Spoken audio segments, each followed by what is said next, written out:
Bueno, muchas gracias en primer lugar a Libertad de Desarrollo por esta invitación a hablar de un tema tan fascinante, apasionante, complejo, profundo y extenso como es la Revolución Francesa, y además, como si fuera poco, yo decidí hacer una comparación con la Revolución norteamericana, más conocida como la Independencia de Estados Unidos, para explicar varios asuntos. Pero antes déjenme comenzar con una anécdota. Cuenta la leyenda que a principios de los 70 Richard Nixon se junta con Zhou Enlai, que en esa época era el primer ministro chino. Y Nixon le pregunta, bueno, ¿y tú qué piensas de la Revolución Francesa? Y la respuesta del primer ministro chino habría sido, "It's too soon to say", 1900, principios de los 70. Hay algunas versiones que dicen que se refería a las revueltas del 68 más que a la Revolución Francesa, pero así se interpretó y es una anécdota que ha circulado desde entonces. Es muy difícil hablar de la Revolución Francesa, de los efectos que tuvo en una charla de 45 minutos y sobre todo comparándola con la de Estados Unidos, pero yo voy a hacer un esfuerzo y probablemente ustedes me pueden ayudar después en el espacio de preguntas a completar las cosas que obviamente voy a tener que dejar de lado, porque es imposible cubrir los distintos aspectos, incluso muchos de los más importantes en profundidad. Así que este es el título de la charla: Francia y Estados Unidos, la revolución contra la revolución. Y en el transcurso de la presentación espero que vaya quedando claro por qué decidí titular esta charla de esa forma. Partamos primero con algo que me parece fundamental. El concepto de revolución, ¿dónde surge? Originalmente viene de la astronomía. El primero en utilizarlo en un tratado de astronomía fue Copérnico, en esta obra que ustedes ven aquí, de 1543, en la cual él habla de la Revolution Bus Orbium, ¿no es cierto? Es conceptos que vienen del latín. ¿Y a qué se refiere el concepto revolución en este contexto? Se refiere al movimiento circular y recurrente de los astros. Se refiere a la idea de que hay un ciclo y que los cuerpos celestes se mueven en ese orden y vuelven siempre, ¿no es cierto?, al mismo punto de partida. No mucho tiempo después, este concepto se introduce en el mundo de la política para referirse a transformaciones que lo que buscaban, o alteraciones en la situación política y el contexto, que lo que buscan es volver a un estado original de cosas. El mejor ejemplo, y este es el que lo populariza, es la Revolución Gloriosa de 1688 en Inglaterra, que, como ustedes recuerdan, consistió en una rebelión de los nobles que habían sido, por Jacobo II, perseguido en sus propiedades, había buscado consolidar su absolutismo y tenía también la intención de abrirle las puertas al catolicismo, que era algo que en esa época en Inglaterra para las mayorías protestantes entre los nobles era algo intolerable. Finalmente el rey termina abdicando, no puedo profundizar demasiado la historia, termina abdicando, le ofrecen a William de Orange que se venga a Inglaterra, se case con la hija, que es María II, hija del rey, y en la medida en que acepte, eso sí, un Bill of Rights, una carta de derechos que lo que hace es reafirmar los límites del poder soberano, y este que se considera el origen de la monarquía constitucional parlamentaria en Inglaterra. Ahí se asume que parte la historia moderna de los límites al poder del rey de manera más clara, más fundamental, y el Parlamento asume un rol mucho más decisivo en los asuntos del país. Ahora, ¿qué es lo que es interesante en el concepto de revolución en este contexto?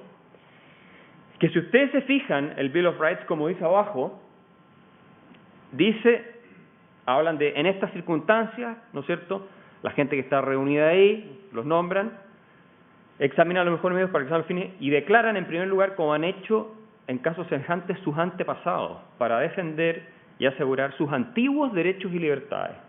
Esta revolución, que se llamó gloriosa porque no hubo prácticamente derramamiento de sangre, por eso la llamaron gloriosa en la misma época, no hubo sangre, violencia realmente en esta revolución, se consideró de todas maneras una revolución porque se restauraba el orden de derechos que supuestamente, y que no supuestamente, históricamente traían los ciudadanos, básicamente los nobles en este caso, los que no eran integrantes de la corona, ¿no es cierto? Se restauraban esos derechos de los ingleses, de los Englishmen, básicamente, ¿no es cierto? Aristocracia en este caso, pero obviamente no estamos hablando de una democracia general como las que conocemos hoy día. Pero es un paso importante en la historia de la protección de los derechos individuales, ¿cierto? Habíamos tenido la Carta Magna mucho antes, varios siglos antes. ¿Okay? Entonces, tener presente que la revolución en este contexto indica el retorno a un origen. Estamos todavía un poco en la lógica de la astronomía, pero ahora en materia política.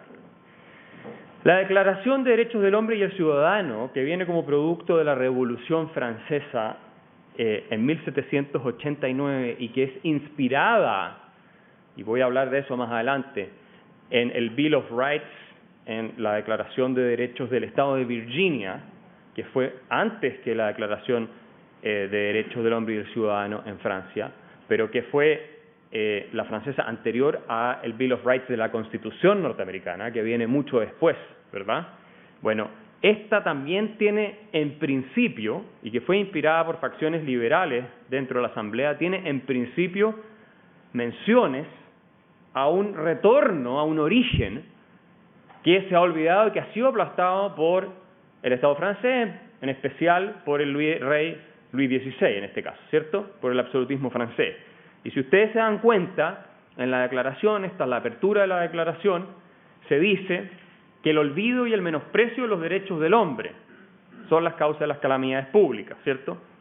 Y que entonces se hace una declaración para recordarles, ellos no están inventando los derechos en ese minuto, en la Declaración Universal de Derechos del Hombre y el Ciudadano, no las están inventando, están sosteniendo que esto es algo que está antes, que no hay que olvidarlo, y que ellos quieren recordar en este acto, ¿cierto?, simbólico, declarativo, y además asumen, y esto es muy importante, que las masas y también los gobernantes suelen olvidar los derechos que por naturaleza tenemos los seres humanos.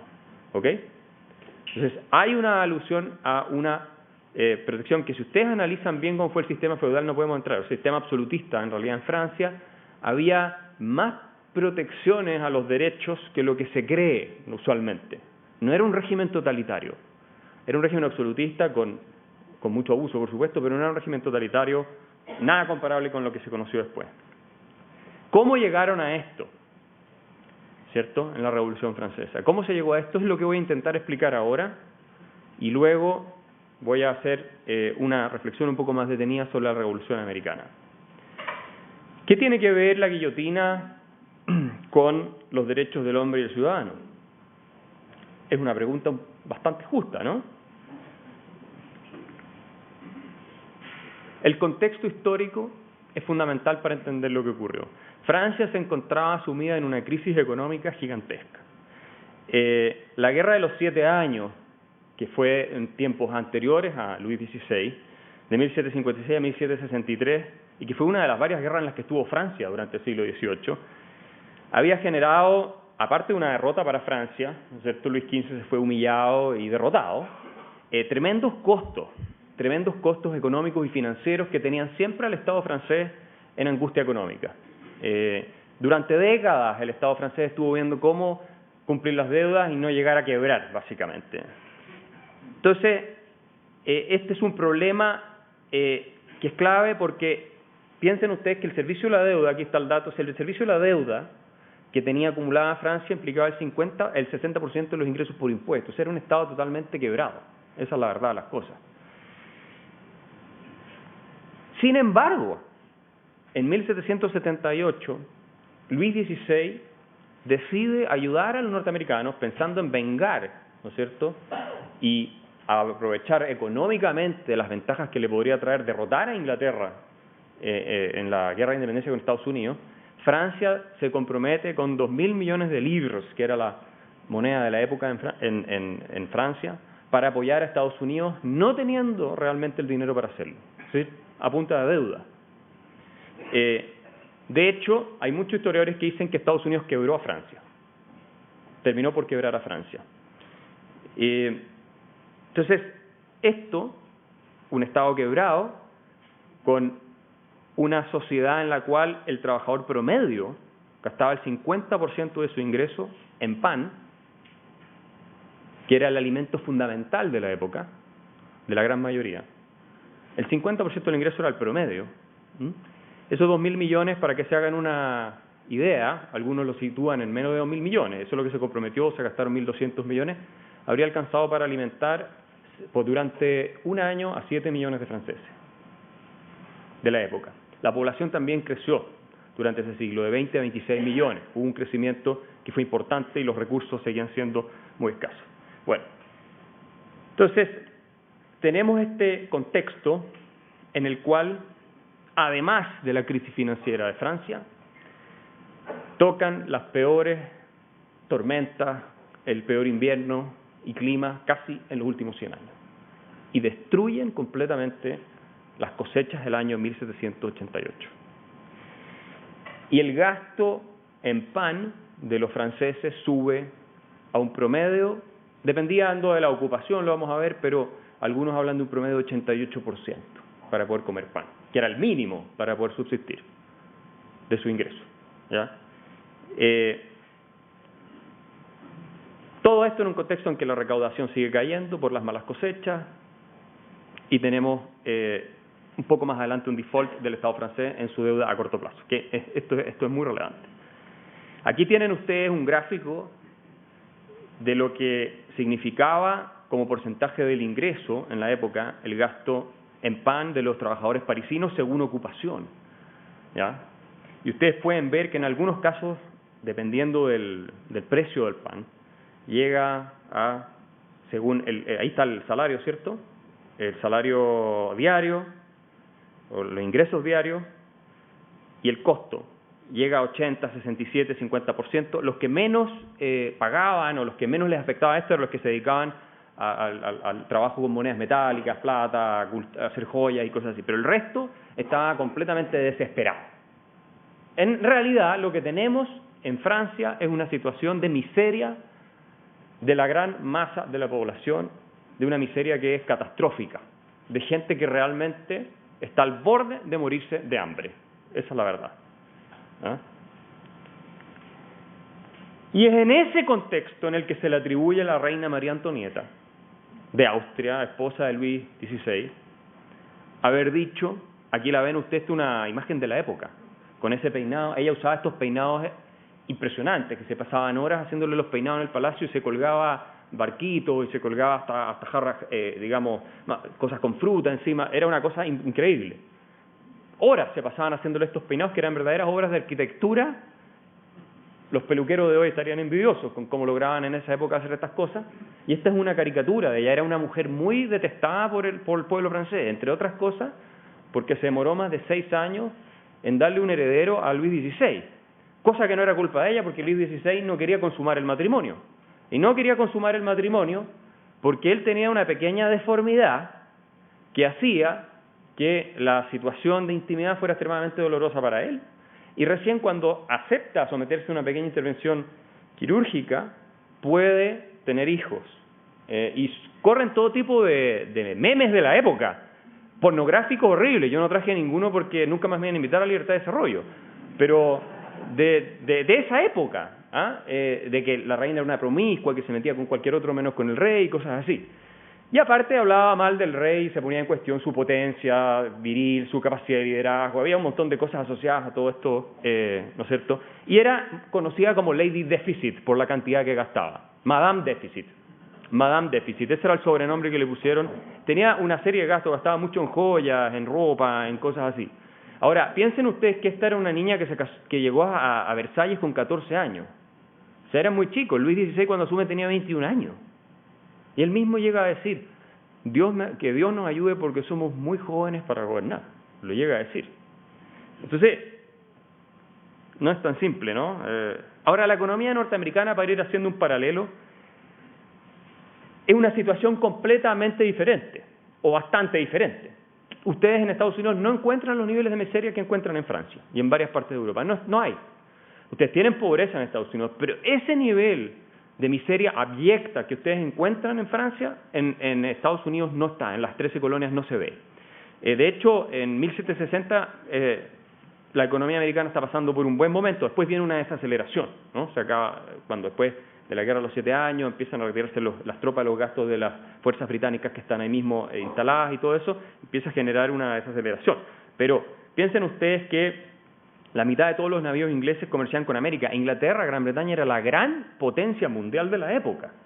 El Imperio Británico era uno de los imperios más poderosos que existió en la historia, si no el más, en términos de superficie y todo lo demás, en la historia de la humanidad.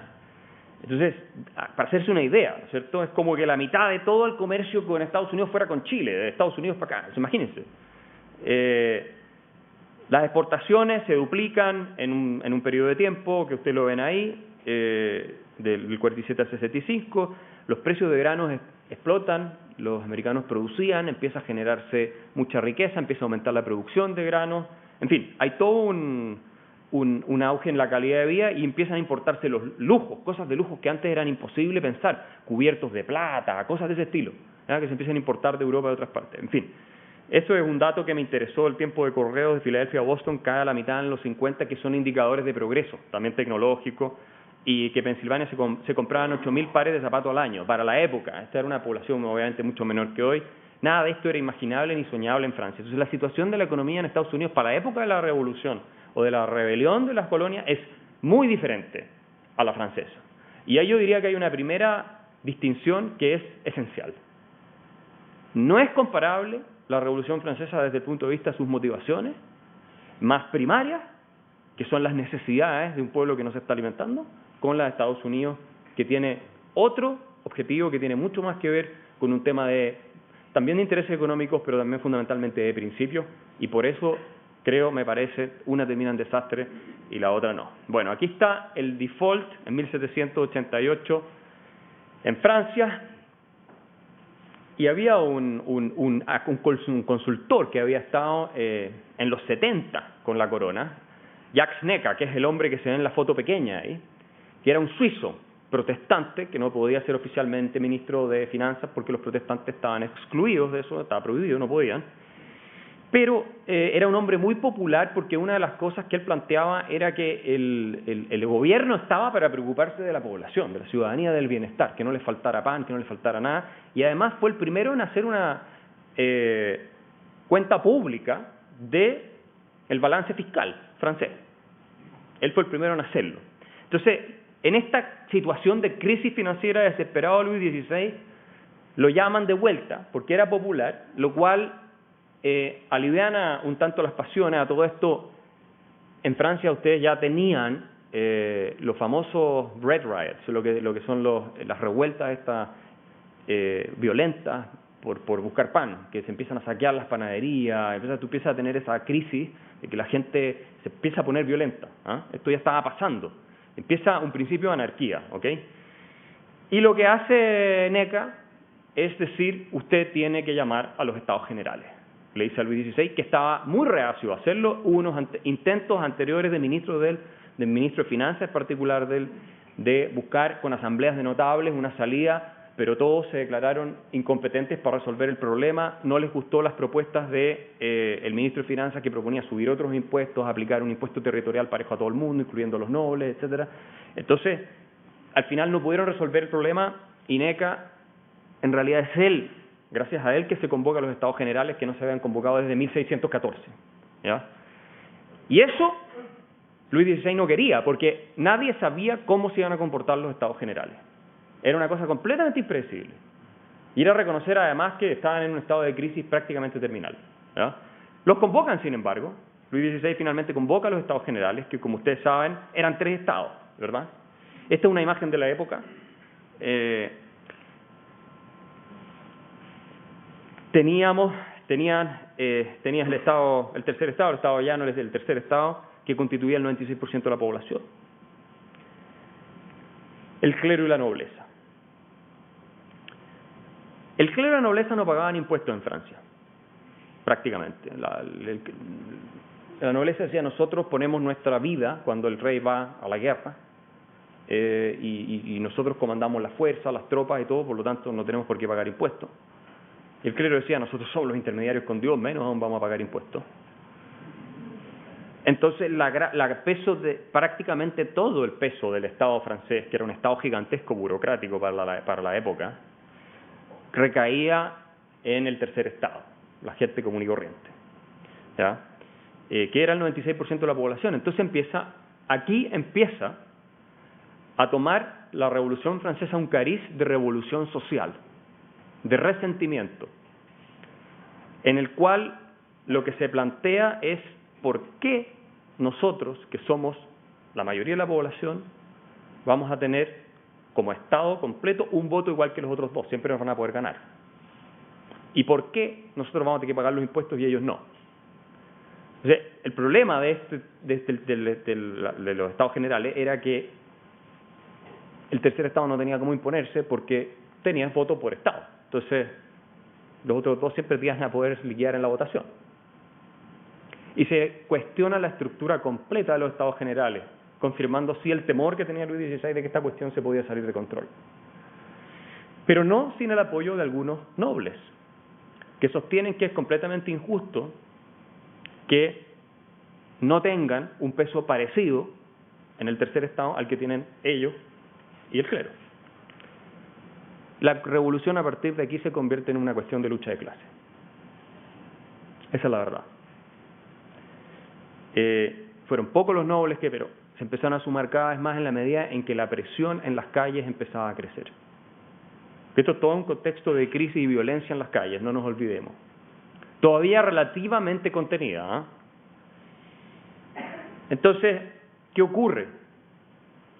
Se juntan en Versalles, se discute durante un par de semanas y el rey, cuando oye la intención de que tengan el mismo peso el tercer estado, les cierra el salón donde se juntan, les clausura el salón donde estaban juntando a discutir. Entonces no tenían dónde juntarse. Y se van y ahí se juntan en la famosa cancha del tennis court, la famosa cancha de tenis donde se pasa la pelota, donde juran ellos no disolverse hasta crear una nueva constitución para Francia. Juran eso y además dicen, creando la Asamblea Nacional, se disuelven los otros dos estados, se crea la Asamblea Nacional, unicameral, básicamente, y en la Asamblea Nacional señalan, ¿cierto?, que la soberanía radica en la nación y no ya más en el rey. Y ese es un cambio de juego fundamental desde el punto de vista político. Entonces, ¿qué ocurre? Se moviliza el ejército, las tropas de Luis XVI, algunos dicen que sin el que sepa, sin que lo supiera, pero aparentemente sí sabía, se empiezan a movilizar más de 20.000 tropas hacia Versalles. Y esto genera, obviamente, una reacción de parte de la gente, especialmente en París, que se arma una milicia popular para defenderse del intento de represión o de sofocar esta revuelta por parte del rey, y se crea la milicia popular, la Guardia Nacional, que es fundamentalmente integrada por gente común y corriente. La Revolución Francesa no habría sido posible sin la disposición a la violencia de la masa de gente que estaba en situación precaria, digamos. No habría existido, no habría sido posible, y por lo tanto no fue una revolución estrictamente burguesa, como lo dijo Marx mucho después. Esta fue una revolución que se hizo sobre los hombros de la gente, más desvalida, aunque liderada por personajes que vamos a ver más adelante,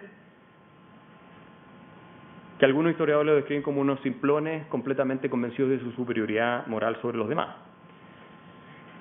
Entonces van y se toman la Bastilla el 14 de julio. ¿Por qué la Bastilla? Porque estaban buscando pólvora y armas para poder defenderse del supuesto ataque que venía por las tropas del rey. Y la Bastilla además había sido un símbolo del poder real durante muchos siglos, ¿no? Donde se torturaba, hacían cosas horribles que oficialmente no estaban permitidas, pero ahí las hacían. Entonces, se toman la Bastilla. Ustedes pueden ver en este cuadro que hay algunas lanzas con pica. El comandante que estaba en la Bastilla se rinde, entrega, lo toman, lo sacan a patadas, a combos, lo arrojan al suelo, y el tipo empieza a pedir, déjenme morir, porque lo estaban torturando de tal manera que el tipo decía, déjenme morir. Lo matan, lo acuchilla, la turba, lo acuchilla, le cortan la cabeza, ponen su cabeza en una pica, y ahí está, y salen a marchar con la cabeza de él, matan otros más, en esa famosa toma de la Bastilla. Y después, y esto es muy interesante, la Bastilla la empiezan a demoler piedra por piedra. Aquí hubo mujeres, hombres, hasta niños estuvieron metidos en esta cuestión, en el asalto famoso a la Bastilla. Luis XVI estaba de cacería, mientras tanto. Versalles estaba de cacería. Y cuando vuelve, anota en su diario, dice, nada, refiriéndose a que no había cazado nada, había tenido mala suerte. Cuando irrumpen en su cámara real y le dicen, Su Majestad, se han tomado la Bastilla, dicen, desesperado, el mensajero. Y él le pregunta, ¿es una revuelta? No, le dice, es una revolución. Esto es histórico. ¿Qué hace la Asamblea ante esta manifestación de brutalidad? Porque fue una cosa muy violenta, totalmente desbordada. La Asamblea no condena la violencia y legitima, con lo cual legitima estas vías básicamente de hecho agresivas y crueles de justicia popular. La Asamblea no condenó esto. Y la violencia popular se establece como una de las formas legítimas de llevar adelante la revolución. Por supuesto, como reacción a esto, porque en la Asamblea también había nobles y había algunos del clero que se habían integrado, etcétera, se asustaron, y de un paraguaso se hace todo esto. Y se le pone fin a la antigua estructura social de Francia, el Estado absolutista francés. Se terminan con los impuestos feudales que todavía se pagaban, había impuestos que se le debía pagar a los aristócratas, fin del diezmo. La Iglesia, el 50% de sus ingresos de la época provenía de esa fuente. Se venden las propiedades de la Iglesia, se declaran propiedad nacional y se empiezan a vender para pagar deudas, para poder financiar deudas del Estado francés. Fin de venta a oficinas públicas, que era una práctica común entre los reyes, era ir vendiéndole a los distintos aristócratas las oficinas públicas. Era más fácil eso que obligarlos a pagar impuestos, porque se resistían y algunos podían resistirse con medios coactivos a su disposición. Entonces, esto era una manera de irlos comprando de alguna forma, ¿no es cierto? Esto era una práctica bien común.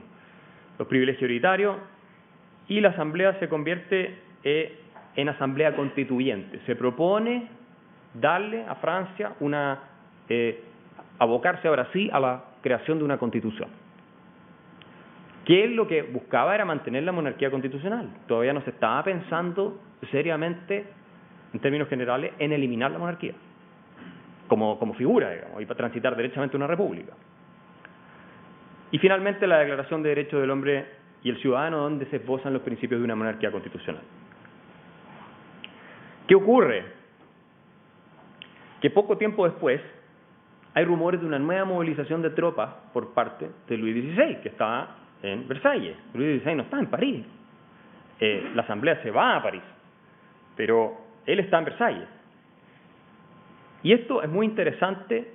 Estos rumores de movilización desatan la ira de las que se llamaban las mujeres de fisherwomen, las mujeres del mercado, donde vendían pescados, vendían distintas cosas, que eran mujeres tremendamente temidas porque eran más grandes, trabajaban físicamente mucho, tenían cuchillos de este porte para vender la carne, todas esas cosas, y indignadas empiezan una marcha a Versalles para obligar al rey a venir a París y atacar a la reina y al rey, tratar de traerlos a París. De hecho, llegan a Versalles, irrumpen, masacran a los guardias, les cortan la cabeza a los guardias de las cámaras de la reina. La reina alcanza a escapar. Mientras iban subiendo el palacio, entrando al palacio, gritaban: yo quiero una pierna, yo quiero un brazo, y así. Esto es histórico. Estaban decididas a descuartizarla, a la reina María Antonieta, que por lo demás nunca dijo, y es una de las fake news más increíbles de la historia, que coman pasteles. Entonces, que coman pasteles, porque es en este contexto cuando le dicen, mire, las mujeres vienen de París marchando hacia el palacio, ¿y por qué? Bueno, porque les falta pan, están angustiadas, en fin, entonces que coman pasteles. Eso jamás pasó, es mentira. Es una de las fake news más increíbles de la historia de la humanidad. Pero sirvió y en esa época fue muy efectivo. Y entonces es un episodio muy violento. Obviamente hay un poco una negociación cuando ellas llegan, pero el rey Luis XVI, que no tenía ni un liderazgo, dudó y entonces ellas entraron violentamente y la reina alcanzó a escapar a la recámara del rey y finalmente el rey se entregó y acepta ir escoltado. Se juntaron al final como 20.000 personas que lo llevaron hasta París. Secuestrado, básicamente, contra su voluntad. En esta época, 1790, Edmund Burke escribe sus famosas reflexiones sobre la revolución en Francia y dice que Francia va directo a una catástrofe como nunca se ha visto en la historia. Y que esto va a un baño de sangre sin ninguna medida, contra lo que pensaban muchos, incluso de los Whigs en Inglaterra, que veían esto como, en principio, como una defensa de la libertad al estilo de la Revolución Gloriosa de 1688. Y Burke dice, ustedes están totalmente equivocados. Esto no tiene absolutamente nada que ver con lo que es la defensa de la libertad que hemos hecho en Inglaterra. Aquí hay un esfuerzo por reconstruir la sociedad desde cero, fundada en un principio racionalista, constructivista, que va a simplemente llevar a un asesinato detrás del otro. Esto termina pésimo. En 1791, el rey, que estaba tomado preso en París con su esposa y al que se le había obligado a firmar una ley después de la otra, disminuyendo su poder, intenta escapar. Dice, ya hora de retomar el control de la situación. Pensaba que yéndose a Austria, de donde venía su esposa, iba a poder conjugar fuerzas extranjeras para que lo apoyaran a recuperar el trono. Y, sin embargo, cuando le falta muy poco por salir de la frontera francesa, lo reconocen unos guardias revolucionarios y lo toman detenido a él y a su familia y lo envían de regreso a París. En esta lámina ustedes pueden ver que los han dibujado de la época, los han dibujado como cerdos, el cuerpo que tienen es de chancho, y esto genera un quiebre tremendo con el pueblo francés porque nuestro rey nos está abandonando. Y eso es una traición. ¿Ya? Evidentemente con la intención de volver después a frenar la revolución. Ya a esta época las cosas estaban saliendo de control. Ustedes pueden ver acá, esto es como Inglaterra veía lo que estaba ocurriendo en Francia en 1792. Pueden leerlo, La libertad francesa. Pueden ver que es bien terrible el cuadro que dibujan ahí arriba. Contra la libertad inglesa. Ya la opinión pública en Inglaterra, la opinión informada, estaba cada vez más en contra de lo que estaba ocurriendo en Francia. Y ustedes pueden ver que abajo hablan de equality madness, ¿ah? La locura de la igualdad, que es esa cuestión que también Burke denuncia como una de las causas que va a llevar a un desastre. Ateísmo, todas esas cosas. ¿Qué ocurre en este contexto? Prusia amenaza con que si le llega a pasar algo, en Prusia estaban exiliados los hermanos del rey, Luis XVI. Prusia amenaza con que si le llega a pasar algo a la familia real, va a destruir París. Así de simple.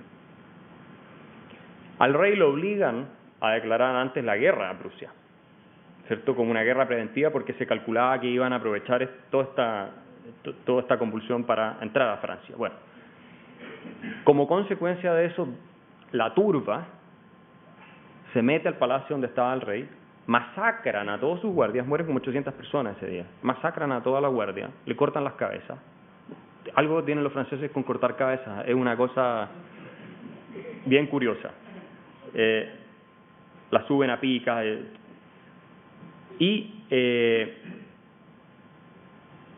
entran, el rey se alcanza a refugiar con la asamblea, pero la asamblea dice, se acabó la monarquía. Porque esa declaración de Prusia fue vista como una clara alianza, fue la gota que rebalsó el vaso, de la familia real con los enemigos de Francia, básicamente. Y Luis XVI había hecho muchas declaraciones en favor de la revolución, como tratando de sobrevivir, pero mientras tanto mandaba cartas para afuera con otro objetivo, ¿ok? Con el objetivo de que le restauraran su poder. Y ahí se crea la convención.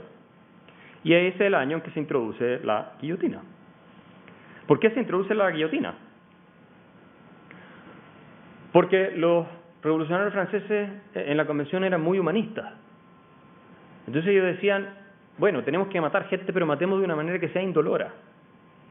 Y la guillotina, según su inventor, Ignaz Guillotin, era un método que cortaba la cabeza, no sentía ningún dolor, limpio, eficiente, fácil, nadie sufre. Excepto seguramente el que está antes de que le caiga la hoja en la cabeza. Pero esa fue la razón por la que se introduce la guillotina, como un medio. Además, la Asamblea estaba preocupada de controlar la violencia de la turba. Y este es un medio en que ellos creían que podían proveer la justicia que se necesitaba. Y hay 14.000 ejecuciones en provincias ese año. Danton, que es un famoso personaje jacobino de esta época, ¿no es cierto?, asume como presidente del Consejo Ejecutivo y él exige poderes de emergencia porque estaban ya luchando con frentes afuera. Francia ya estaba en guerra con Prusia, después se sumó Austria, después se sumó Inglaterra, mientras tanto estaban con la revolución dentro y tenían una serie de prisioneros nobles y sacerdotes sobre todo, que habían, como traidores de la revolución, los tenían en las prisiones. Y cuando van, Danton organiza toda una resistencia de hombres voluntarios al frente. Francia queda sin los defensores de la revolución, por decirlo así, en París, y en 4 noches esos prisioneros, por temor a que se puedan rebelar, los masacran a todos. A las mujeres las violan y las matan. Y a los hombres los ensartan también en picas, les cortan la cabeza, les hacen todo tipo de atrocidades. Bueno, fue una masacre realmente brutal. Esto generó un shock a nivel mundial, por supuesto. Aquí hay una caricatura de la época de Inglaterra, medios en Inglaterra, cómo veían ellos lo que estaba ocurriendo. Los sans-culottes, por lo demás, son estas milicias obreras tal vez no es la palabra adecuada, pero las milicias que se habían formado de los culottes eran como esos pantalones aristócratas que usaban los nobles y los sans-culottes eran los que no tenían esos pantalones, usaban los pantalones normales y eran la clase baja que aplicaba la violencia revolucionaria, que fueron los que hicieron esta masacre. Y aquí tienen ustedes una cosa ustedes pueden dar cuenta que es bastante horrible de cómo se ve esto en otras partes. Comparado estos 14.000 más 1.400, ya vamos en unos 16.000 muertos así oficiales, porque son más, y después vienen muchos más, con la Revolución Americana, en que se hace un gran alarde por la Boston Massacre. Ustedes la han oído hablar, la masacre de Boston del año 1770, y que fue una cosa así que indignó a los colonos en Estados Unidos, donde tropas de británicos provocadas por patriotas, por locales, provocadas, donde lo dejaron casi opción, masacraron a locales, digamos, a colonos americanos. Hubo 5 muertos. 5 muertos. 5 muertos. Y 3 heridos, creo. La diferencia es gigantesca. En enero de 1793, finalmente se dicta la sentencia de muerte de Luis XVI por traición. Ojo, a Luis XVI no se le condena por tirano. A Luis XVI se le condena por traición. ¿Ah? Ese es un dato bien interesante. No se le condena por ser un tirano, sino por traición, que es distinto de lo que se dice en las colonias americanas respecto del rey de Inglaterra, de Jorge III, de Jorge III, que se dice que él sí es un tirano y se le ejecuta y se le corta la cabeza a Luis. Obviamente esto generó un impacto también a nivel europeo y en Estados Unidos que fue impresionante, o sea, de la locura que estaba ocurriendo en Francia. No se le dejó hablar y se le guillotinó. También ese día ese día no, ese mismo año se ejecuta a un propagandista, probablemente uno de los tipos más resentidos de la Revolución Francesa, Jean-Paul Marat, que era dueño de un periódico, director de un periódico, El Amigo del Pueblo, que era totalmente incendiario, que llamaba hacia el asesinato permanentemente. El alfabetismo en Francia había subido en gran medida gracias a los esfuerzos de la Iglesia Católica de alfabetizar a la gente. Nadie sabe para quién trabaja. Y ellos, Marat era muy influyente. Y una mujer llamada Charlotte Corday, que venía de la provincia, entró a la habitación de Marat, que recibía a la gente, siempre se daba unos baños porque tenía una enfermedad de la piel. Entró a la habitación de Marat, según ella tenía una lista de sospechosos para que la revolución los ejecutara. Y saca un cuchillo y lo asesina. Porque ella pensaba que matando a Marat, que era el gran difusor de todas estas noticias y exageraciones y llamados hacia el asesinato, Marat llegó a decir en uno de sus diarios que había que asesinar a 200.000 personas para que la revolución fuera salvada. 200.000. Entonces lo mató y se quedó ahí esperando y la detuvieron y le preguntaron ¿por qué lo hiciste? Dice, porque ahora va a volver la paz a mi país. Estos excesos de la revolución tuvieron mucha resistencia también, sobre todo en las provincias en Francia. Había gente que no estaba de acuerdo con esto. Casi terminó de hecho en una pseudo guerra civil todo este asunto. ¿Ah? Y esta es una pintura de David, que es un pintor jacobino de la época, la sacó en la época y lo idealizó. Si ustedes ven, y los análisis que se han hecho, está de manera muy parecida a lo que es el cuerpo de Cristo, después que desciende de la cruz. Cómo se retrata al estilo y lo hizo a propósito de esa manera para convertirlo en un santo de la revolución. Marat. En fin, estamos en el primer régimen totalitario de la modernidad. Voy a ir más rápido porque se hace un nuevo calendario, se produce la descristianización, se cierran todas las iglesias. La revolución llegó a cerrar todas las iglesias en Francia. Todas. Y se crea un culto oficial, una nueva religión al Supreme Being, que se llama el Ser Superior. Porque Robespierre era un convencido de que la gente necesitaba una religión.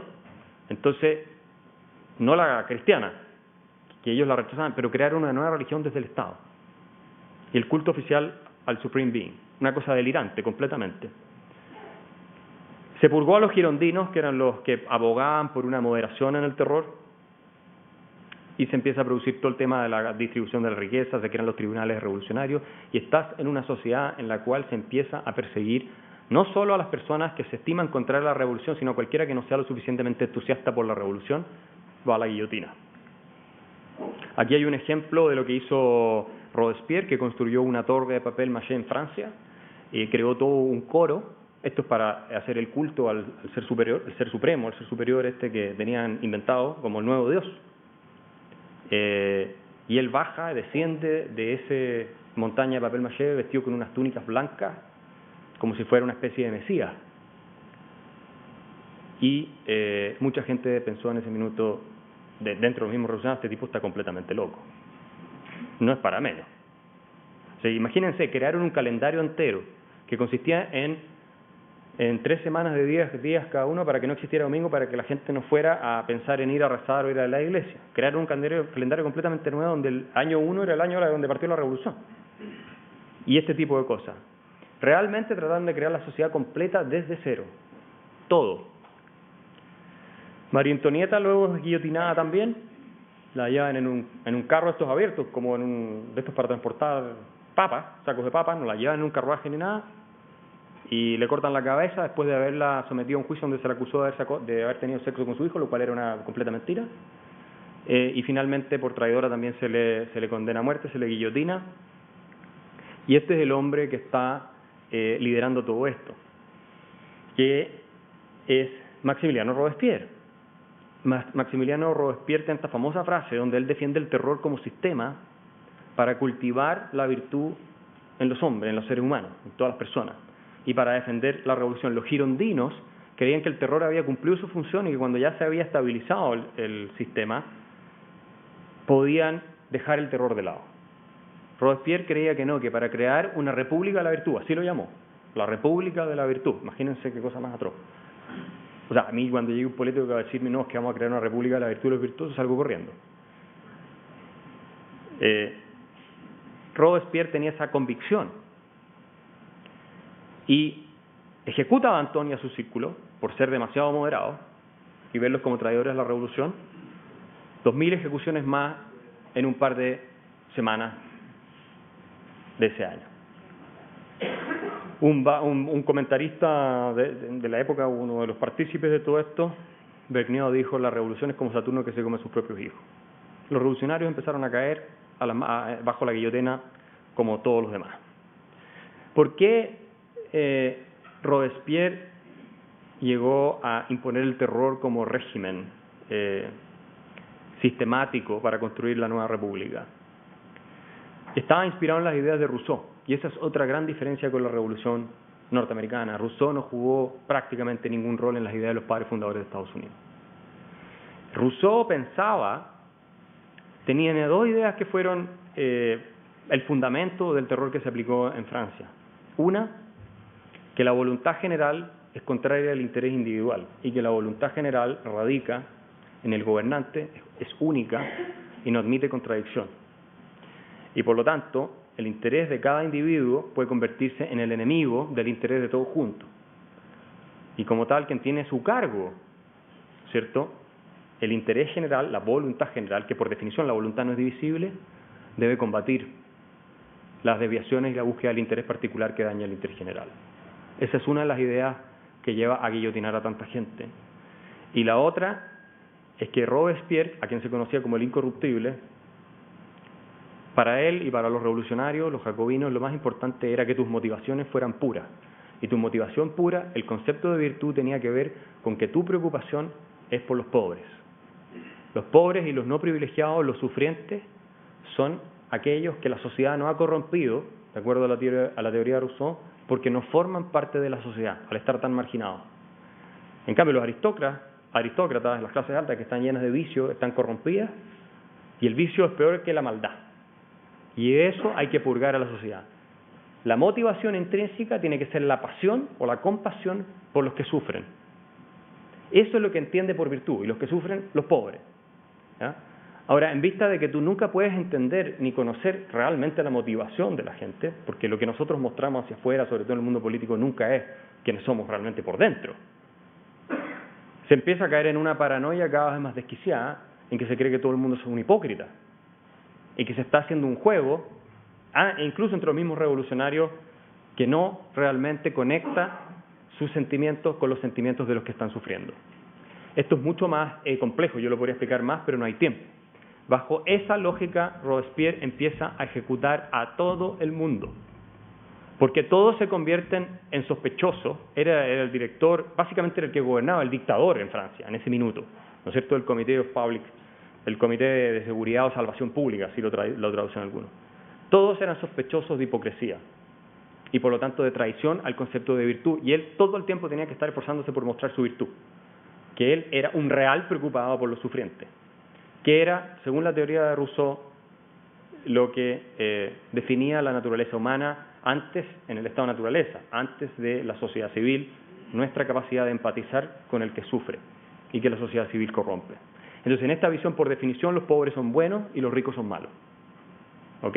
Porque los ricos están corrompidos, los pobres, al no ser parte de la sociedad, por estar excluidos, no se han corrompido y son buenos. Y tú tienes que estar con ellos.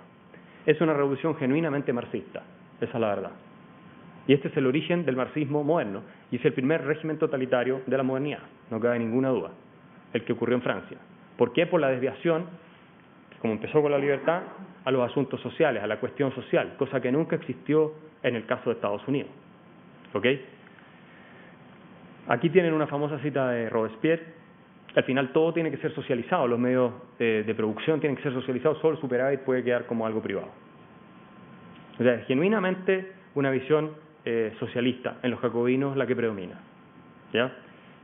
Finalmente, Robespierre comete un error en su uno podría decir locura, pero la verdad es que era bien sistemático con los principios que siguió. Comete un error fundamental. Viendo traidores en todas partes, llega un día a la asamblea, a la convención, y dice: tengo una lista. Imagínense ustedes a la convención, yo llego y les digo: tengo una lista y yo soy el gran ejecutor, me he despachado decenas de miles de personas, tengo una lista de nuevos sospechosos, muchos de los cuales están acá, que son traidores a la revolución y tienen que ser guillotinados. Mañana voy a volver y se las voy a dar a conocer. ¿Cuántos minutos sobreviviría hasta mañana yo? Si yo le digo eso, cualquiera de ustedes puede ser sospechoso. Entonces lo que le pasó a Robespierre es que llega con su lista famosa, no lo dejan ni hablar, lo toman preso, porque cualquiera de los que estaba ahí podía ser el próximo, lo detienen, lo encierran, él se trata de suicidar, se pega un tiro en la boca, era un orador espectacular, es paradójico que haya muerto pasado su última hora sin poder hablar. Se pega un tiro en la boca, no logra suicidarse, sobrevive, y finalmente los Thermidorian, así se conocía esa época del año según el calendario revolucionario, lo terminan condenando a la guillotina y Robespierre termina como el que ya hierro mata, hierro muere, guillotinado. El que a guillotina vive, a guillotina muere. Y con la muerte de Robespierre se acaba el terror. ¿Ok?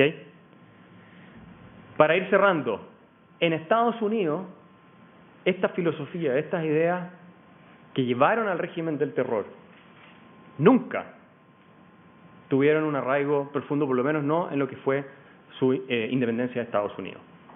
Y John Adams lo dice, que no ha leído nada más absurdo que Rousseau y Helvétius, que fueron, sobre todo Rousseau, uno de los grandes inspiradores, si no el más gran inspirador de los jacobinos en la Revolución Francesa. Es decir, una cosa absurda. Él detestaba, decía que la Revolución Francesa había sido una locura completa.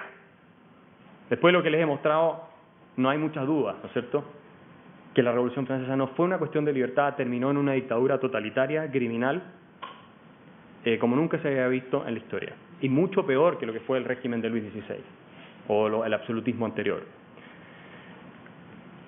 Las ideas que predominaron en Estados Unidos fueron de John Locke en materia de filosofía política, que influyó mucho en la Declaración de Independencia de Estados Unidos, y que fue el gran teórico de la Revolución Gloriosa de 1688, fue John Locke. Él escribió el segundo tratado del gobierno civil para justificar la Revolución Gloriosa, para justificar el límite a la monarquía absoluta, para que no le quitaran la propiedad a los aristócratas, y para que se respetara el derecho de libertad política, que no te metieran preso sin una justa causa, todo ese tipo de cosas. El rule of law, en realidad, el gran teórico del rule of law es John Locke. Y eso es lo que defienden los americanos, que lo único que exigen es eso. Y en economía, Adam Smith fue una influencia increíble. Thomas Jefferson recomienda a Adam Smith y a Say, Jean-Baptiste Say, como los dos tratados que hay que leer en materia de economía. Y tuvo bastante influencia entre otros intelectuales de la época. Aunque esto es después de la independencia, pero son ideas que se vienen acumulando y los americanos eran bastante libertarios económicamente.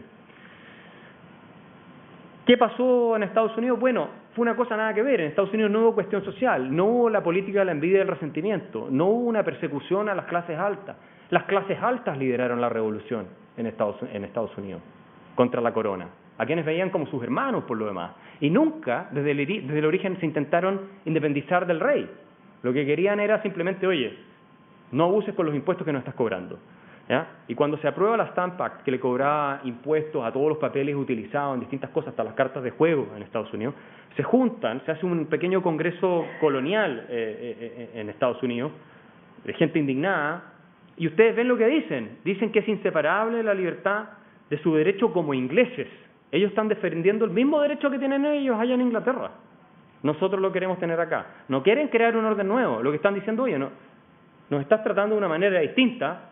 Si somos tus súbditos, tenemos derecho a tener representantes y nos vas a cobrar impuestos, como los tienen en Inglaterra. ¿Por qué no nos aplicas la misma norma? Si tú reconoces que somos tus súbditos, deberíamos tener el mismo derecho. Pero no lo estás haciendo, por lo tanto te estás convirtiendo en un tirano. Y aquí está, esa declaración empieza con ese tema. Lo mismo dice, no lo voy a leer después, Alexander Hamilton, que dice que lo único que están buscando es la protección del genio de la Constitución británica. Ellos no quieren crear un orden nuevo desde cero, con un Dios distinto, la decristianización, el cierre de todas las iglesias, la creación de un calendario nuevo, la persecución de todos los opositores, nada que ver. Ellos quieren, trátennos como ingleses. Nosotros vamos a defender nuestro derecho como ingleses, y por eso Edmund Burke, que condenó a la Revolución Francesa y quedó como el hombre más visionario de la época, porque predijo todo el terror que vino, defendió la independencia de Estados Unidos, porque dijo, están luchando por sus derechos como Englishmen, como ingleses. y nosotros se los estamos negando. Hay una lista de abusos, acá hay distintas leyes, ¿no es cierto?, que se prueban. El T-Act, el famoso T-Act, que era un impuesto al té y que básicamente le daba el comercio del té, la exclusividad a la compañía de las Indias Orientales, que estaba completamente quebrada, y para poder tratar de revivirla, los ingleses le dieron el monopolio para poder comerciar té hacia las colonias, y eso era, obviamente, para todos los comerciantes que estaban ahí, un abuso, porque era más caro, no podían ellos hacerlo, en fin. Entonces ahí está la famosa, el Boston Tea Party, donde como 100 colonos se disfrazan los 100 americanos se disfrazan de indígenas, y a uno de los barcos de la compañía agarran todos los cajones de té y los tiran al mar, ¿no? Rebelándose, ¿no es cierto? Y eso hubo una retribución, una venganza de parte del rey, que empezó a pasar leyes quitándoles la autonomía de sus gobiernos y un montón de cosas, con lo cual se indignaron todas las demás colonias, que pensaban que eso era intolerable, y eso fue escalando hasta que en 1775 Lexington y Concord, las dos batallas que inician la guerra de independencia norteamericana, las dos grandes batallas, en realidad fueron escaramuzas, 132 personas murieron. Terrible, pero comparado con la escala que ustedes ven en la Revolución Francesa, que estamos hablando que la Revolución Francesa no fueron muertos, también los hay en la guerra hacia afuera, con todas las potencias que enfrentaban en esa época. Es adentro. O sea, en un solo día se despachaban la guillotina mucho más que esto. Tal como predijo Edmund Burke. Se arma el Segundo Congreso Continental, Washington es elegido comandante en jefe de las fuerzas continentales, pero se le envía al rey Jorge III, se le envía lo que se llamó la Olive Branch Petition, una petición para, por favor, bájenos los impuestos, no abuse, y convivamos en paz y lo reconocemos como nuestro monarca, compórtese a la altura, básicamente. No nos vayamos a la guerra. Aparte, imagínense que irse a la guerra como miserables colonos en América a la potencia más grande que el mundo jamás había conocido no era algo tan atractivo. Había que tener bastantes pantalones para hacerlo. Y había algunos que no querían de frentón ir a la guerra con Inglaterra, y otros que sí. Pero finalmente el rey los declara en abierta rebelión, vienen todas las batallas, y en 1781 se rinden las tropas británicas en Yorktown, gracias también al apoyo francés. Y el total de muertos, esto es un poco obsceno hacerlo, pero hay que tener un nivel de la escala de las cosas. El total de muertos en toda la guerra de independencia de Estados Unidos fue 4.400 del lado de los patriotas en acción, más otros 17.000 que se calcula que murieron, hay distintos cálculos, por enfermedades y cosas así, y unos 24.000 en total entre prisioneros, muertos por enfermedades y muertos en acción de las fuerzas británicas. El régimen del terror, la Revolución Francesa, se calculan 166.000 muertos en esos 4 años, 166.000 muertos, otros dicen que son más de 200.000, más 5 millones de muertos, producto de todas las guerras que se derivaron de la Revolución Francesa, incluyendo las guerras napoleónicas, porque sabemos que Napoleón fue el que vino a poner orden finalmente, que había triunfado en el frente contra Austria, contra Prusia, todos ellos, y se elige dictador, un dictador que usó mucho los plebiscitos como forma de legitimar su poder, y termina ordenando la cosa. En verdad, que fue una provincia que se sublevó contra las políticas de la revolución, de los revolucionarios franceses, las políticas de la Convención. Se asesinó a más de 100.000 personas, solo en Verdun, una región de Francia. Se las subía a botes al río y se les tiraba y se les ahogaba en el río. Más de 100.000 personas, algunos calculan 170.000 personas, en un par de días esto. Es el primer genocidio, según hay historiadores que dicen que este es el primer genocidio que existió en los tiempos modernos, fue el que hicieron los revolucionarios franceses con los campesinos. Muchos eran campesinos, otros eran más aristócratas, pero hay una discusión ahí de Verdun, que era una región que no quería tampoco ser conscripta forzosamente para ir a combatir el frente de batalla, ni la decristianización y todas esas cosas. Piensen en eso, la Revolución Francesa. ¿Qué tiene que ver esto con la Revolución Americana? Nada. Nada. 100.000 personas o más. Finalmente, ¿por qué la Revolución Francesa terminó en la catástrofe completa que terminó? Porque ustedes saben que no llegó democracia a Francia, lo que hubo fue una dictadura, después siguieron monarquías, hubo avances en cosas que no se pueden negar, por cierto, en fines se terminaron ciertos privilegios, cosas que se mantuvieron en la era napoleónica. Napoleón además trabajó sobre esa base, el Código Civil y un montón de otras cosas. Pero la Revolución Francesa, que terminó siendo una dictadura totalitaria, genocida, si es que le creemos a esta versión de la historia, según Lord Acton, que fue un gran historiador de origen austriaco pero británico, o de origen alemán pero británico, la causa fue la teoría de la igualdad. Lo que la Revolución Francesa terminó buscando sobre todo, y esto es una lección que nadie debiera olvidar, sobre todo fue la igualdad social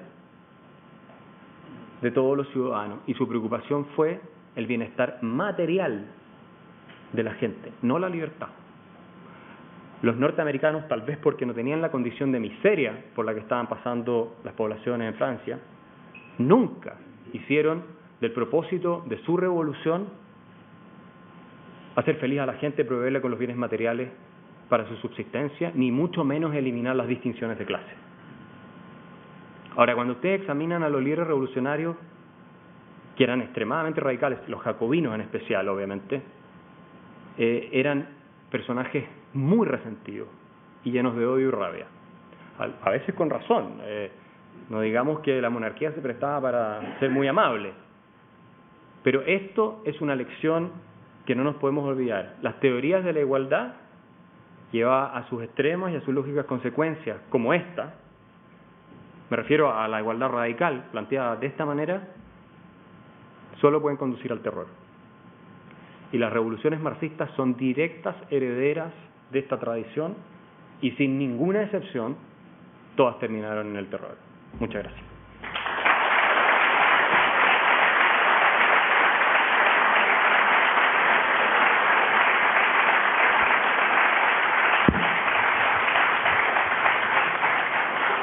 Bueno, muchas gracias, Axel. Ahora tenemos un breve espacio para preguntas. Hola, Axel. Mi consulta es si tú crees que la segunda enmienda de la Constitución de Estados Unidos tiene un valor fundamental en la libertad. Sí, bueno, así lo vieron ellos. Hay dos derechos básicos para los norteamericanos: el derecho a portar armas para rebelarse, ¿no es cierto?, en contra del tirano, y el derecho a libertad de expresión, que interesantemente sale en la Declaración de Derechos del Hombre y Ciudadano francés, pero después, al poco andar, la Convención reinstaura la censura. Todo aquello que se publicara contra la revolución es censurado. Entonces, termina aplastando completamente los mismos principios que defendió. Así que libertad de expresión, el derecho a portar armas, hoy día lo vemos como una cosa de loco de los gringos. ¿Ah? Y acá en Chile se están haciendo esfuerzos por parte del gobierno de restringirlo cada vez más. No sé si es tan sensato. Obviamente nosotros no tenemos esa tradición de que nos vamos a levantar en armas contra el gobierno. Los americanos sí la tienen. Pero efectivamente los que terminan con las armas son los delincuentes, los que si ya van a ir a robar, le importa poco cumplir o no con la ley de armas, o ir a asaltar. Así que desde el punto de vista de la tradición norteamericana, me parece que sí. Nosotros tenemos la mala costumbre en la tradición europea continental de endiosar el Estado y de creer que el Estado cuida y nos protege y vela por nuestro bien, que también es una de las lecciones de la Revolución Francesa. Los jacobinos pensaban eso. Los revolucionarios franceses creían que el Estado estaba para servir al pueblo, digamos, en contra incluso de sus propios intereses individuales. ¿Ya? Y nos olvidamos que el Estado es el instrumento opresor por excelencia. Así, si nosotros cambiamos de régimen y tenemos el día de mañana algún tipo de dictadura o de régimen totalitario, lo que sea, el Estado está ahí. Pero tú no tienes cómo protegerte. Y si no, pregúntenle a los venezolanos.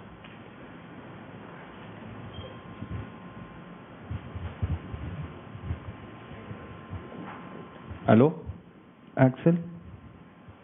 Estoy aquí abajo. Que vi, estaba viendo el micrófono. Te quería preguntar una cosa que quizás es obvia, pero igual me gustaría que tú la contestaras acá.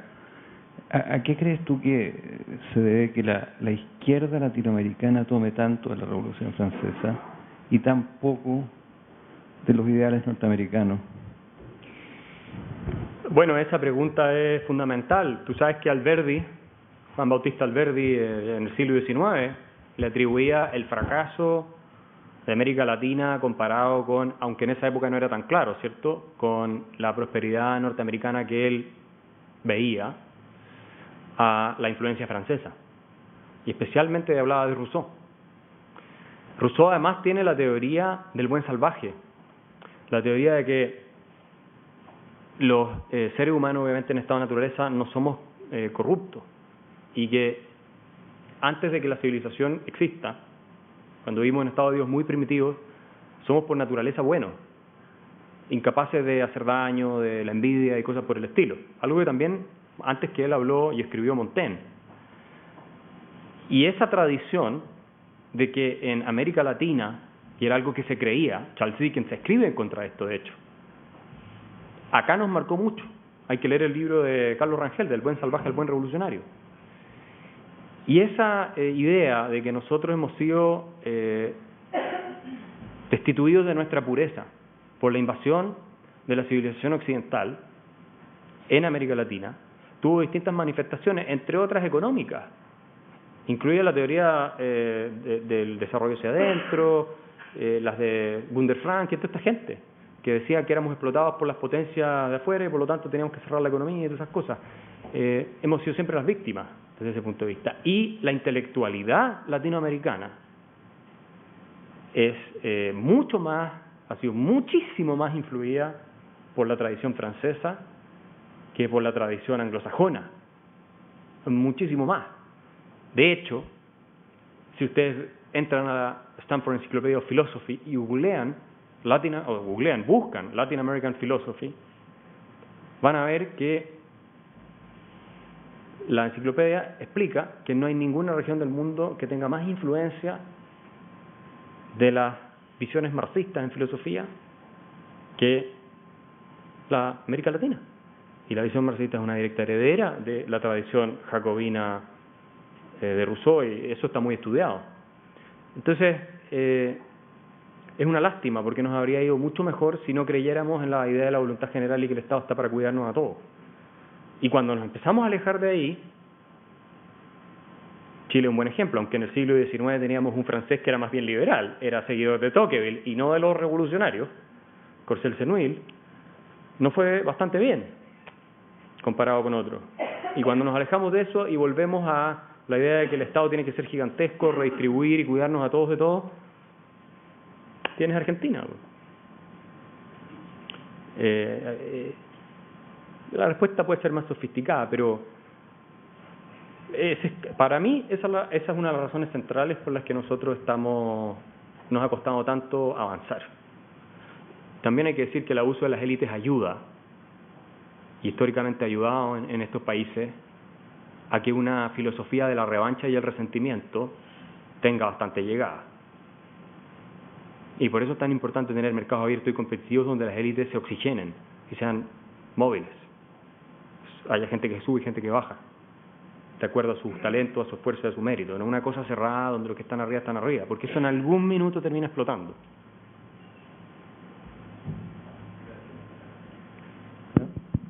Por acá. Hola Axel, buenas noches. Mi consulta es que mencionaste a John Locke. John Locke en parte de su discurso dice que, o sea, como que acepta un poco que el Estado en ciertas ocasiones intervenga, en situaciones muy puntuales, porque siempre es como hay un supuesto, digamos, en favor de la libertad, pero no una libertad tan estricta. ¿No consideras que es un poco peligroso esa visión un poco utilitarista, mezclarla con mezclar esa doctrina utilitarista con el liberalismo clásico, con la filosofía liberal? Eso debe permitir que en ciertos casos el Estado pueda intervenir. ¿No crees que eso puede ser como un germen para que brote? Sí, pero John Locke te pone, por ejemplo, el caso de... Él es un estricto defensor de la propiedad privada, ¿verdad? De hecho, se le cree como el filósofo del capitalismo por muchos de sus críticos, pero él te pone el caso de si tu casa se está quemando, ¿no es cierto? Si tu casa se está quemando y para evitar que se contagie el fuego hay que destruir la casa del vecino que no se está quemando, Locke te dice, bueno, hay que destruir la casa del vecino porque si no se quema todo el pueblo, ¿ya? Esos son principios que básicamente a lo que apelan es a una idea de razonabilidad. El liberalismo clásico nunca ha establecido una defensa dogmática, absolutista del derecho a la libertad ni del derecho de propiedad. Hay una presunción en favor de la libertad y en favor de la propiedad, que quien quiere afectarla tiene que tener una prueba tan poderosa, un argumento tan contundente para afectar la propiedad o restringir la libertad en ciertos casos, que se justifique. De lo contrario no es aceptable. Pero existen ejemplos como este, podemos tener otros. Si fueran 2 casas o 3 casas, ¿quién define qué es lo más urgente? Esa discusión la podemos tener toda la noche. Yo creo que lo interesante es entender que hay ciertos contextos en que tú para tener libertad necesitas una comunidad política, que es otra de las diferencias entre lo que piensan los revolucionarios franceses y lo que piensan los norteamericanos. Si tú no tienes la comunidad política, no puedes tener libertad, no tiene sentido hablar de libertad. La libertad es entre nosotros. Ustedes hacen lo que yo quieren mientras yo respete que ustedes hagan lo que quieren. Si estoy en una isla solo, no tiene sentido, yo puedo hacer lo que quiera. No hay una idea política de libertad, no tiene sentido hablar de eso, ¿verdad? Y como comunidad política hay intereses a veces que son que trascienden a la libertad concreta específica del individuo como tal. Es un camino peligroso, pero la hay. Como que si tu casa eventualmente puede hacer prender toda la ciudad, tienes que estar dispuesto a sacrificarla. Ahora, tal vez la solución a ese problema es que haya una indemnización posterior, donde el resto de la ciudad que se salvó te paga para que tú puedas reconstruir tu casa, cada uno una pequeña cuota. Y con eso equilibras, pero el principio fue afectado igual, ¿cierto?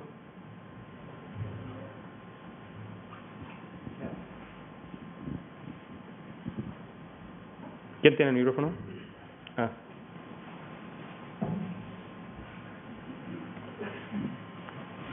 Hola, buena charla. Me acuerdo que yo estaba leyendo a Carlos Rangel y decía que, no me acuerdo, un venezolano de apellido Miranda que viajaba como a Estados Unidos como un poco después de la revolución de ellos y veía que todo era como mucho mejor que en Latinoamérica, que no sé, que las minas tenían como máquinas de vapor que sacaban las cosas, como que mira como con envidia a Estados Unidos como poco después de la revolución.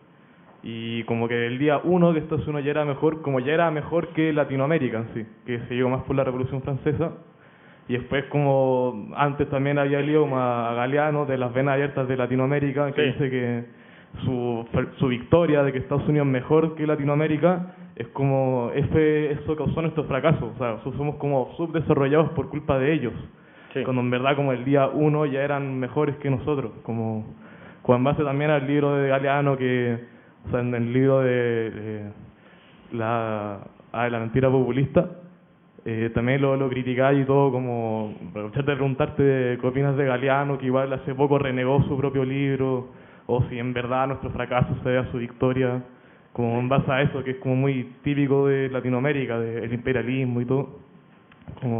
Sí, bueno, la retórica latinoamericana típica. Galeano fue un hit, un bestseller, se vendió millones y millones de copias y estableció esa narrativa de que los latinoamericanos son miserables por culpa de las potencias industrializadas y desarrolladas. Y él, sí, muchos años después se arrepintió de eso, dijo que nunca habría escrito ese libro si hubiera sabido lo que sabe. Ahora llegó un poco extemporáneo, pero por lo menos se lo podemos citar a nuestros amigos del Frente Amplio, ¿ah? Cuando se les ocurre decir esas cosas. Y efectivamente es la lógica, mira, la retórica revolucionaria del estilo de la Revolución Francesa, que es claramente la que predomina en nuestro continente y en todas las revoluciones socialistas, es una retórica de la víctima y el victimario. Y es una retórica de la empatía y de la conexión emocional con la víctima, la que por definición siempre es pobre, es de la clase baja. Y esa retórica se aplicó en el caso de América Latina respecto de los países desarrollados como un colectivo. ¿Te fijas? O sea, dentro de un país los ricos abusan de los pobres y por eso están tan mal y hay que hacer una revolución y deshacerse de los ricos. Y afuera, los países ricos abusan de los países pobres y por eso estamos tan mal, pero como no podemos hacer la revolución contra ellos porque nos liquidan en 2 minutos, lo que tenemos que hacer es aislarnos, cerrar las importaciones, etcétera, etcétera, etcétera. Eso en la parte económica. Nacionalizarle sus empresas, prohibir sus inversiones, etcétera. Todas esas cosas, ¿cierto? Entonces, esa lógica víctima-victimario, esa dualidad, y sabemos que la realidad es mucho más compleja, no es como lo pensaba la Revolución Francesa, es parte del alma latinoamericana. Y de hecho, esa idea de santificar a los pobres, Robespierre glorificaba a los pobres, los glorificaba. Él entendía la virtud como la preocupación por los pobres, pero una preocupación que no era específica, lo de él era compasión, no era solidaridad. La solidaridad te sirve como principio de acción para conductas específicas, donde tú vas y dices, voy a ayudar a tal persona, ¿cierto? Eso es solidaridad, vas y te preocupas de personas específicas o de grupos específicos. Cuando tú reemplazas la solidaridad por una demostración de compasión por la humanidad, tú ya no tienes que preocuparte por grupos específicos. Lo único que tienes que hacer es reclamar que tú eres virtuoso y declamar que tú eres virtuoso. En la medida en que estás hablando de los que sufren, cuyo rostro ni siquiera estás viendo muchas veces, o sea, que no los tienes identificados con nombre y apellido. Y para eso propones ciertas medidas, como eliminar a una determinada clase, incluso sin necesidad de debido proceso. Robespierre justificó, a pesar de la declaración de él está ahí, entre los que votó por la Declaración de Derechos del Hombre y Ciudadano, a pesar de que él apoyó eso, porque comparado con el abuso y el sufrimiento de estas masas, dijo y declaró uno de los revolucionarios más connotados de la época, el debido proceso o la igualdad ante la ley de los que tienen más con los que tienen menos es una burla. Ese es el problema de la compasión, convertida en pasión, en obsesión. Y es lo que terminó llevando a la Revolución Francesa a la catástrofe completa que la terminó llevando. Y lamentablemente nosotros vemos en la tribuna pública, hoy en día, aunque estamos a siglos y milenios y kilómetros de distancia completos de que pase algo así, todo el tiempo declaraciones de compasión, en las noticias, en todas partes. Nadie hace nada por ayudar, pero nos indignamos, es que a la gente le pasa esto, entonces alguien tiene que ayudar, o el Estado tiene que hacer. Sí, me acuerdo cuando se quemó a Notre Dame, como hay todos como hoy los franceses donan no sé cuántos palos a la catedral, pero los niños de África se mueren y es como, oye, que hay hecho tú por los niños de África, nada, lo comenté por Instagram y chao. Ese es un buen ejemplo. Notre Dame, no, que hay gente que está muriendo de hambre en África, ¿cómo pueden donar tanto para reconstruir la catedral de Notre Dame? Eso es pura compasión. ¿Cuánta plata están dando ellos los que dicen eso a los niños que se están muriendo de África? Nada. Es que yo no soy rico como los dueños de L'Oréal. Cualquiera puede dar un poco de ayuda si quiere, ¿cierto? Eso es la compasión convertida en objeto de culto y plataforma para declararte virtuoso, que era lo que hacía Robespierre. Y probablemente todos tenemos un pequeño Robespierre adentro.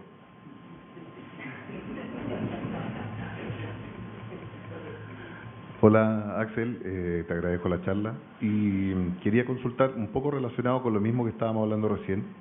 Yo discutiendo con un amigo acerca de los impuestos, que si son muchos o son muy pocos, él tenía la idea, sin darme una cifra, de que los pobres pagamos muchos impuestos y que los ricos y los empresarios simplemente tienen los mecanismos para evadirlos prácticamente todos y no los pagan.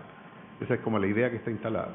Entonces, yo le decía, bueno, ¿qué propones tú? Yo propongo que a los ricos se les cobre tanto o más impuestos que a nosotros.